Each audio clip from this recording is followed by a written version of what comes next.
गधे की परछाई। सिरिपुरम नाम का एक छोटा सा गांव था। उस गांव में रामैया नामक एक गरीब रहता था। उसके पास एक गधा भी था। उस गधे को भाड़े में देके मिले हुए पैसों से ही गुजारा करता था।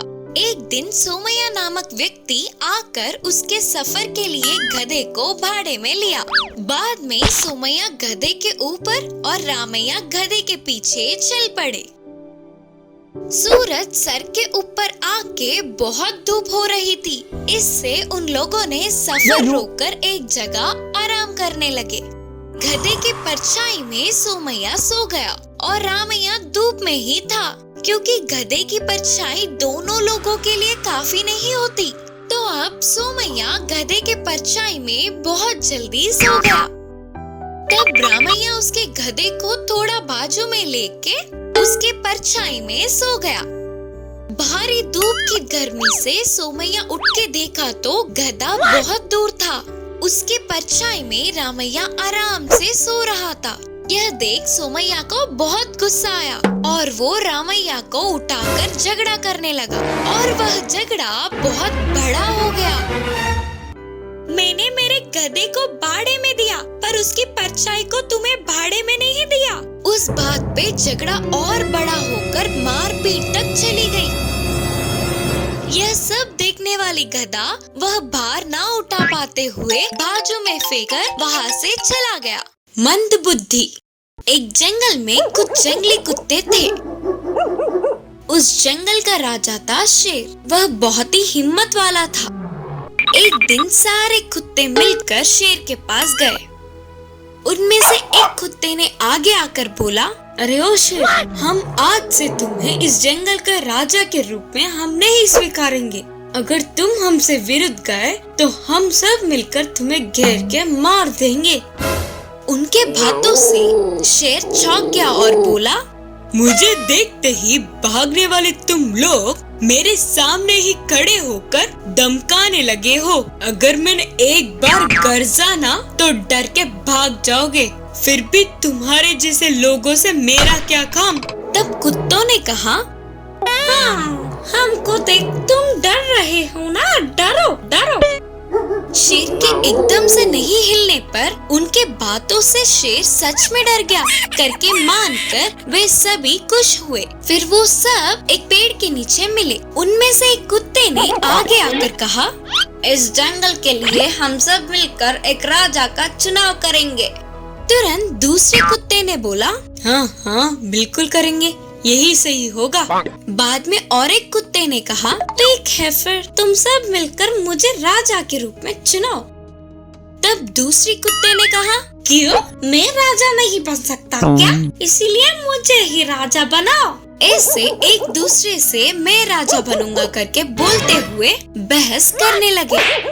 आखिर में यह बहस बढ़कर लड़ाई हुई और ऐसे एक दूसरे को ही काटते हुए घाव पहुंचाने लगे।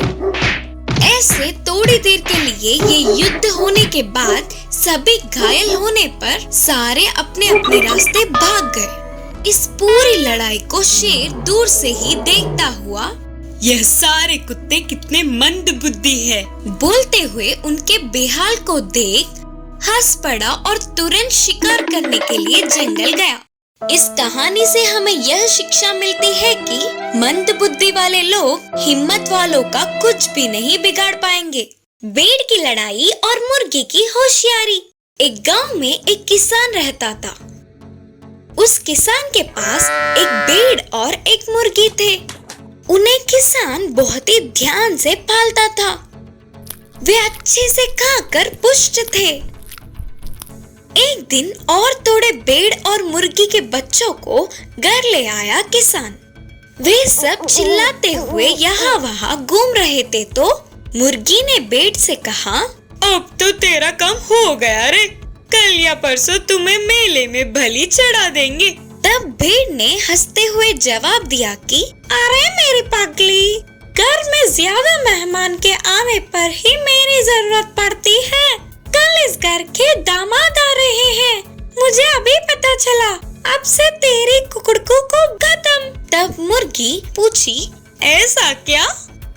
तब भेड़ ने कहा, हाँ रे, फिर 2-3 लोग आएंगे तो तुम्हारे ही काम होगा ना, मेरी जरूरत इतनी जल्दी भी नहीं होती। तब मुर्गी ने भेड़ से कहा, अच्छा तुम मुझे बचाने के लिए कोई रास्ता बोलना करके पूछी। तो भेड़ ने कहा, कुछ नहीं, कल तू ना बेहोश होने की नाटक कर तो तुझे कुछ हुआ है करके तुम्हें ना काटते हुए तेरे मुंह में दवा डाल देंगे। उसके अगले दिन ही किसान के उसे पकड़ते ही चाल के अनुसार ही मुर्गी ने बेहोश होने का नाटक किया। उसे देखते ही किसान, अरे इसे नहीं काटना चाहिए करके सोचकर बाजार जाके एक और मुर्गी को ले आया। यह सब देख मुर्गी, हाँ, मुसीबत टाली करके सोचकर चैन की सांस ली। उस वर्ष खेत के अच्छे से उगने पर दावत रखने का किसान ने सोचा और उस दावत में भेड़ की बलि देकर सबको खाना खिलाने का निर्णय किया। यह बात पर मुर्गी ने ध्यान दिया। तब मुर्गी ने भेड़ के पास जाकर कहा, हमारा किसान दावत रखने की सोच रहा है, अब से तेरी चिक-चिक नहीं होगी, हर रोज चिल्ला चिल्ला कर मुझे परेशान ही कर रहा है। तब भेड़ ने कहा, फिक्र मत कर, तेरी आवाज भी कम होगी, एक ही बार में मेरी लड़ाई और तेरी होशियारी दोनों ही खत्म होंगे। दावत के लिए किसान मुहूर्त निकालकर दोनों को मेहमानों के साथ ले जा रहा था। भेड़ के गले में माला डालकर तिलक लगाया और रस्सी बांधकर ले जा रहा था। उनमें से एक ने मुर्गी को अच्छे से अपनी पीठ पर बिठाकर ले जा रहा था। बेचारे वे दोनों ही परेशान होकर हमारा काम खत्म करके सोचते हुए दुखी हो रहे थे। इतने में ही मुर्गी के दिमाग में एक अच्छी चाल आई और उसने भेड़ से धीरे से कहा कि मैं मौका देख के मुझे पकड़ने वाले पर अपनी चोंच से जोर से घायल करूंगा और उस गांव से वो मुझे छोड़ देगा। तब तुरंत तुझे ले जाने वाले पर चढ़ के फिर से अपनी चोंच से हमला करूंगा। उसके गांव से तेरा भी लस्सी वो छोड़ देगा। तो तुम बिना देर किए जल्दी से भागो और मैं तुरंत उड़कर तेरे ऊपर बैठूंगी। और मौका देख के अचानक जोर से मुर्गी ने हमला किया। उस गांव से चिल्लाकर इसने उसे छोड़ दिया। तुरंत बिना देर किए भेड़ को ले जाने वाले के पीठ पे भी जोर से हमला किया और उसने भी चिल्लाते हुए रस्सी को छोड़ दी और तुरंत मुर्गी भेड़ के ऊपर चढ़कर बैठ गई। वे दोनों कहीं दूर जाके अपने प्राणों को बचाकर बहुत ही खुशी खुशी से रहने लगे। आलसी गधा। एक गांव में एक व्यापारी रहता था। वह व्यापारी सब तरह के सामान बेचता था। बाजार में कम दाम में खरीदने वाले सामानों को गांव में जाकर घर घर बेचता था। उन सामानों को उठाने के लिए उसके पास एक गधा था। सामानों को पोटली में बांधकर उस गधे के पीठ पर रख के बाजार से गांव तक और गांव से उसके घर तक घुमाया करता था। पूरा दिन भारी सामानों को उठाने से बेचारा गधा थक जाता था। एक दिन व्यापारी ने बाजार में नमक खरीदा। वो तो पहले से ज्यादा भारी था। गधा उस भारी पोटली को उठाते हुए व्यापारी के पीछे आ रही थी। उस दोपहर में बहुत धूप थी। गधा और ज्यादा थक गया और उसे प्यास होने लगी। उतने में एक तालाब आया। गधा तुरंत उस तालाब के पास गया। उस तालाब में फिसलकर गधा नमक के बोरियों के साथ गिर पड़ा और वह पानी में डूब जाने के डर से हाथ पैर हिलाने लगा। लेकिन वह अनजाने में तैरने लगा और उसके पीठ का भारी सामान हल्का होने लगा। फिर गधे ने तुरंत किनारे पर आके पानी को सुखा लिया।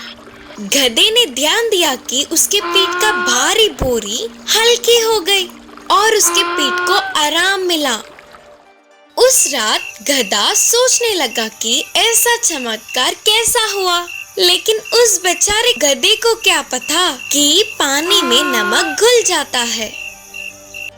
अगली बार अगर बोरियां भारी होंगे तो इस तालाब में कूदने का निर्णय लिया। अगले दिन व्यापारी ने कपड़े खरीदे। तब व्यापारी ने सोचा, कल मेरी कमाई अच्छी नहीं हुई, आज ढेर सारा लाभ उठाना ही पड़ेगा। सोचते हुए पहले से भी ज्यादा सामान खरीदा और उस सामान को गधे के पीठ पर रखा। फिर से गधे को पैर और पीठ ज्यादा दर्द होने लगे और वह तुरंत तालाब के पास जाकर पानी पीने का नाटक करते हुए पानी में कूद गई और पूरी पोटली भिगाने के लिए अपने हाथ पैर चलाने लगा, लेकिन हल्का ना होकर और ज्यादा भारी हो गया और गधे को तो पता भी नहीं था कि वो नमक नहीं बल्कि कपड़े थे। अब पोटली भारी होने के वजह से गधा डूबने लगा। तभी व्यापारी ने तालाब में कूदकर गधे को बाहर निकाला।